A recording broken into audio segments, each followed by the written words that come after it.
আমি সবসময় একটাই কথা বলি, আমার কাছে প্রতিটি সময় মুহূর্ত খুবই গুরুত্বপূর্ণ। আজ আছি, কাল নাও থাকতে পারি, কিন্তু প্রতিটি সময়কে আমি উপলব্ধি করতে চাই এবং প্রতিটি মুহূর্তকে আমি স্মৃতিতে ধরে রাখতে চাই। নমস্কার বন্ধুরা, কেমন আছো তোমরা সবাই? আশা করছি সকলে খুব খুব খুব ভালো আছো। আমিও তোমাদের আশীর্বাদে খুব ভালো আছি। সকলকে স্বাগত অনার জগতে। আজকে অনা কোথায় পৌঁছে গেছে?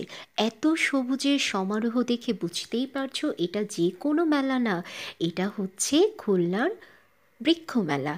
হ্যাঁ, ঠিকই ধরেছ, বৃক্ষ মেলা তো বটেই, তবে অনা বেশ কিছুদিন ধরে পুরাতন স্মৃতিগুলোকে নাড়া দিয়ে যাচ্ছে।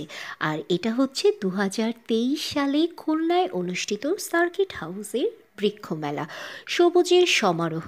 আর এখানে এমন অনেক ধরনের গাছ ছিল যার নামও আমি জানি না, আমি শুধু হেঁটেই যাচ্ছি, গাছ দেখছি, যেখানেই তাকাই না কেন ডানে বামে উপর সব জায়গাতে ছিল সবুজের সমারোহ এবং নাম না জানা অনেক গাছ। সাথে কিন্তু গাছের নামগুলোও দেয়া ছিল। বিস্তারিত ভিডিও সামনে আরও আসছে। আর এখানে অনার ঢং, কারণ ঢং না ছাড়া তো অনার কোনো ভিডিও কমপ্লিটই হয় না।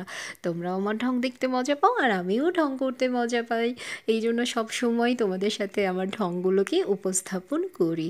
আর এখানে এই মানি প্ল্যান্টটা দেখে আমার এত ভালো লাগছিল, মনে হচ্ছিল সমস্ত মানি প্ল্যান্ট যদি আমার বাড়িতে নিয়ে যেতে পারতাম, কিন্তু সমস্যা একটাই, বাড়িতে তো গাছ রাখার কোনো জায়গা নেই আর সেই সুযোগও নেই ছিল পুরাতন বাড়িতে।